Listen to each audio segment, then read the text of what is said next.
자, 안녕하세요. 반갑습니다. 자, 이번 시간에는 이한 대표의 주식 투자 교육, 자, 초보편 3-1 기술적 분석, 그 다음에 기본적 분석, 이 두 가지에 대해서 알아보는 그런 시간입니다. 자, 여러분들이 아마 이 용어에 대해서 굉장히 많이 들어보셨을 거예요. 그죠? 주식 투자라는 거는 기본적으로 우리가 어떤 기업의 주식을 매수를 하는 게 주식 투자죠. 근데 이 기업의 주식을 이제 매수를 하기 위해서는 뭘 해야 되죠? 종목을 선정을 해야 되는데, 이 종목을 선정하기 위해서는 우리가 이 종목이라는 거는 어떤 기업을 얘기를 하는 거잖아요. 그래서 그 기업에 대한 분석이 필요하게 됩니다. 그래서 내가 사고자 하는 어떤 종목이 그 종목에 대한 그 내용을 알아가는 거, 그것을 바로 기업 분석이라고 해요. 그래서 이 기업을 분석하는 방법은 크게 두 가지가 있어요. 기술적 분석, 그 다음에 기본적 분석, 이렇게 두 가지가 있습니다.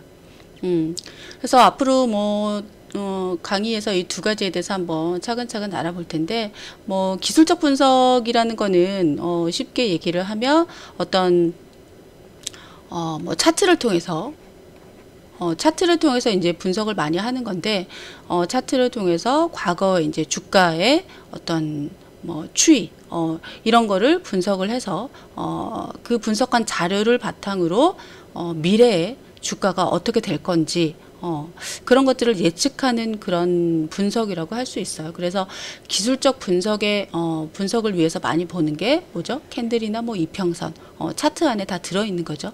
그 다음에 수급 같은 것도 보고, 그 다음에 거래량 같은 것도 보고, 이런 것들을 토대로 과거의 주가의 어떤 추이를 분석을 하고, 그것을 토대로 미래에도 이렇게 될 것이다 예측할 수 있는 그런 것을 기술적 분석이라고 합니다. 그 다음에 두 번째 여기 기본적 분석은 한마디로 얘기하면 어떤 기업의 내재 가치를 이제 분석하는 게 기본적 분석이라고 할 수 있어요. 그죠? 그래서 내재 가치를 이제 분석하는 데는 순서가 있습니다. 순서가 있는데, 그 기업의 어떤 내재 가치는 크게 세 가지 변수에 따라서 또 영향을 받게 돼 있어요. 그게 뭐냐면, 첫 번째 어떤 시장 경제, 시장 경제에 따라서 변수, 그 다음에 산업 변수, 그 다음에 어떤 기업 자체의 어떤 재무가 어떤지 그런 거에 대한 변수에 따라서 크게 영향을 받습니다. 좀 말이 어렵기는 하지만 좀 알고 보면 그렇게 어렵지 않은 쉬운 말이에요. 그래서 시장 경제는 지금 어떤 시장 경제에 대한 상황이 어떤지 이런 것들을 분석하는 게 시장 경제 분석. 다른 말로는 거시 경제 변수 이렇게 얘기를 하기도 해요. 그 다음에 산업 변수라는 거는 이제 내가 매수하고자 하는 어떤 그런 기업이 어떤 산업에 속해 있는지 그 산업에 대한 상황을 분석하는 게 산업 변수라는 거죠. 그 다음에 마지막 기업 자체의 어떤 그런 변수라는 거는 그 기업 자체의 내부적인 어떤 재무라든지 기업 내용이라든지 이런 상황들을 분석하는 게 기업 자체의 변수라고 할 수 있어요. 그래서 보통 보면 기업 분석을 할 때 이런 변수의 영향을 받는데, 통상적으로 아래에서 위로 올라가는 방식, 그러니까 시장 경제부터 알고, 산업 알고, 그 다음에 어떤 기업 내용에 대해서 알아가는, 아래에서부터 위로 차례대로 분석을 하는 거를 탑다운 방식이라고 해요. 그 다음에 반대로 나는 기업 내용부터 알고, 그 다음에 이 기업이 어떤 산업에 속해 있는지 알고, 그 다음에 지금의 시장 경제가 어떤 상황인지, 그래서 위에서부터 아래서부터 이렇게 내려오는 거를 기업부터 산업부터 크게 시장 경제까지 이렇게 올라가는 방식을 바텀업, 그 다음에 큰 것부터 내려가는 거를 탑다운 방식, 이렇게 이해를 하시면 될 것 같아요. 그래서 이런 기본적 분석의 어떤 궁극적인 그거는 이런 기업의 어떤 가치들을 이런 것들을 통해서 기업의 가치들을 내가 분석을 해서 해당 종목이 시세보다 높으면 기업의 가치가 좀 저평가됐다라고 판단을 하는 거고, 반대로 기업의 가치가 주식 시세보다 낮다라고 한다면 기업의 가치가 어떤 적정 가격보다 고평가됐다라고 진단을 하는 거죠. 그래서 그런 것들을 위해서 이런 분석을 하는 거라고 보시면 될 것 같아요. 그래서 한번 차례대로 볼까요?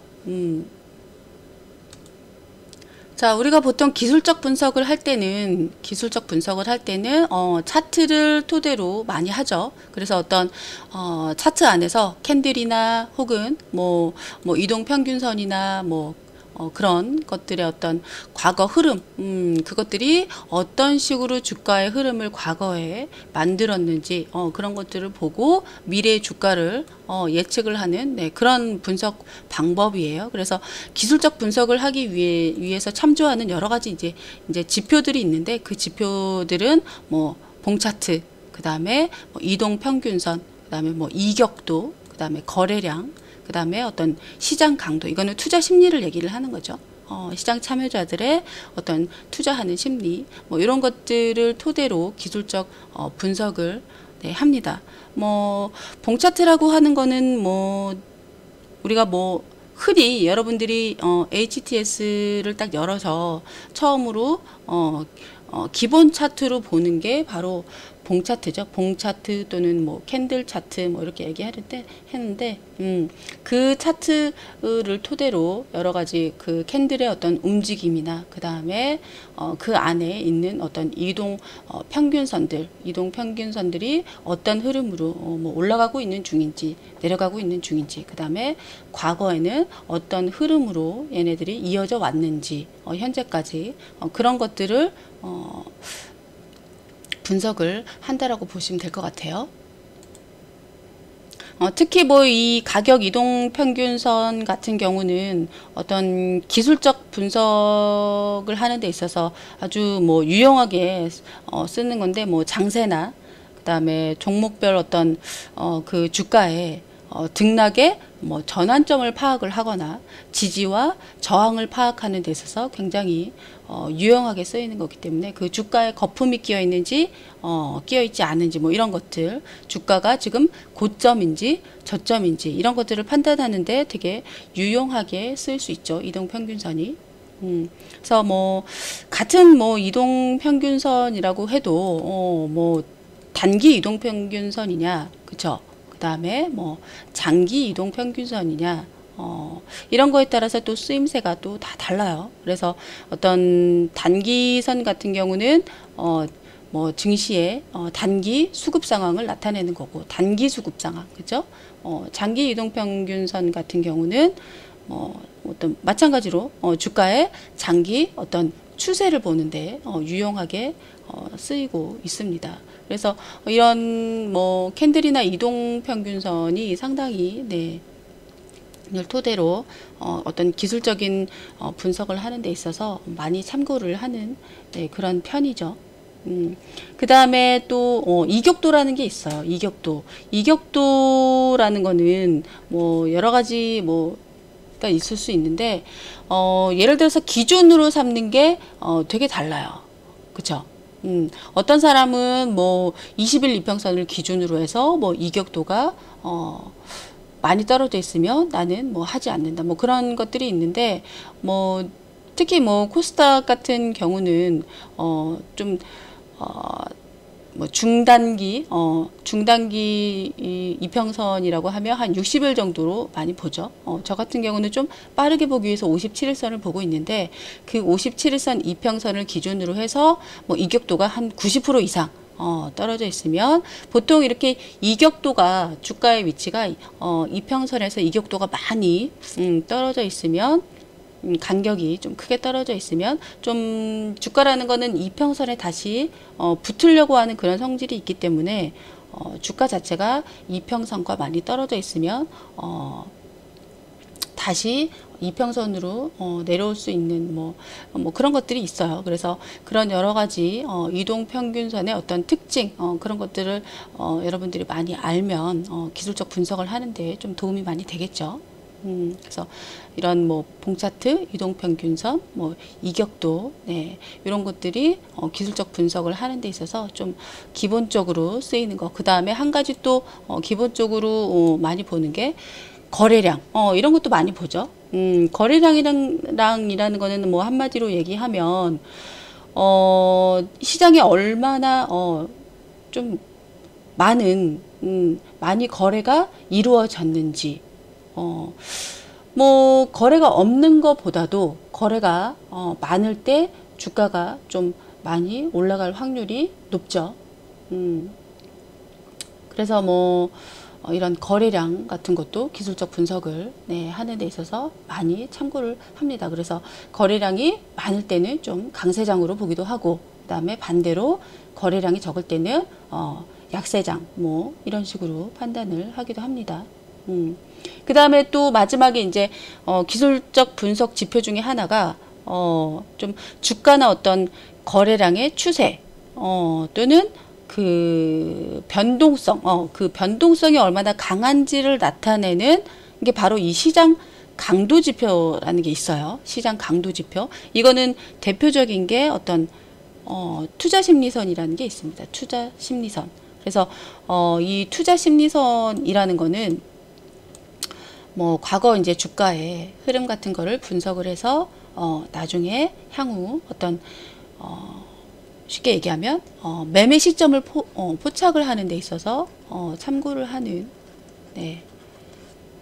그런 기술적 분석 지표의 전형이라고 할 수가 있을 것 같아요.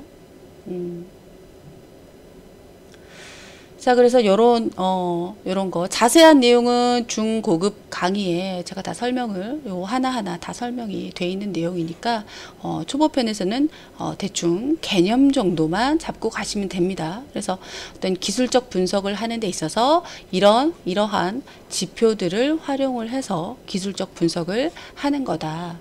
이런 식으로 개념 정도만 잡고 가시면 될 것 같아요. 아시겠죠? 자, 그 다음에 기본적 분석은 뭐 한마디로 얘기하면 이제 기본적인 분석이라는 거는 기업이 돈을 잘 버느냐 못 버느냐 뭐 이런 것들을 보는 거죠.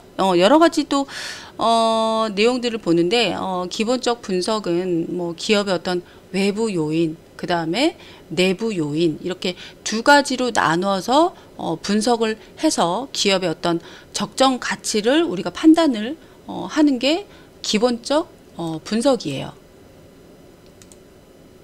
기본적 분석은 개념 자체를 그렇게 잡고 가시면 돼요. 그래서 어떤 내가 투자하고자 하는 그 기업의 적정 가치를 평가하는 데 목적을 두고서 그런 기업 가치에 영향을 미치는 여러 가지 요인들을 분석을 하는 거죠. 그런 요인들에는 뭐가 있을까요? 뭐 경기 흐름도 있겠고, 그렇죠? 어떤 금리도 중요하겠고, 어떤 기업의 설비도 있을 거고, 환율이나 환율의 동향, 그 다음에 기업의 재무, 이런 여러 가지 요인들이 작용을 합니다. 기업의 가치를 결정짓는 데 있어서는.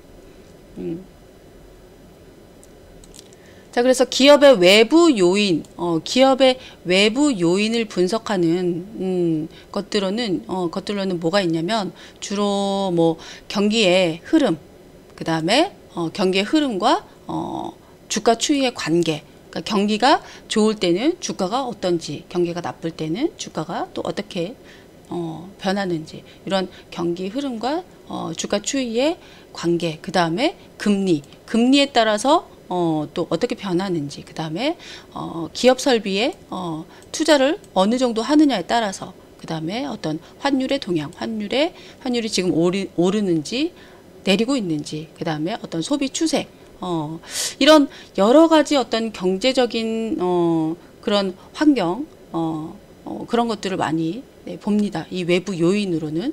그 다음에 기업의 내부 요인은 한마디로 얘기하면 어떤 그냥 기업의 어떤 상태인 거죠.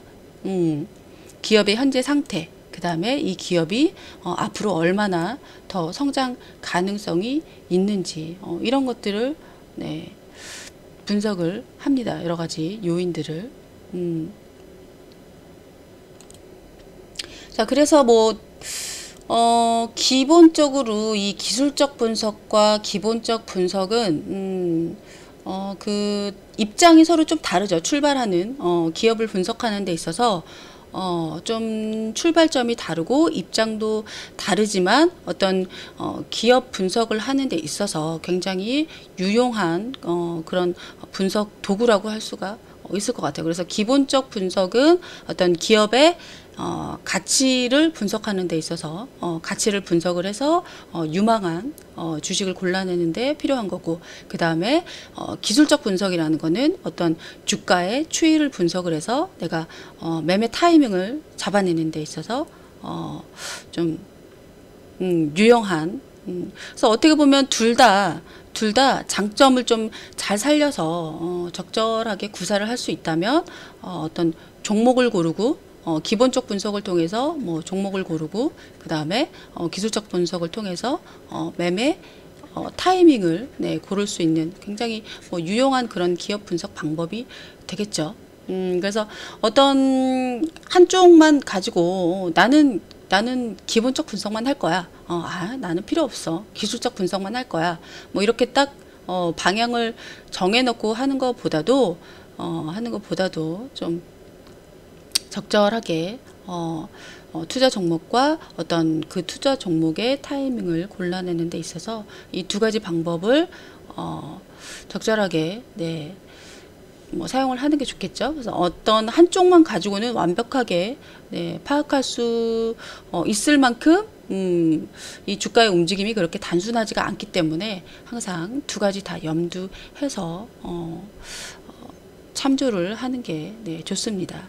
아시겠죠? 그래서 오늘 기술적 분석과 기본적 분석에 대해서 간단하게 개념만 좀 배워보는 그런 시간이었습니다. 자, 여기서 마치도록 하겠습니다. 감사합니다.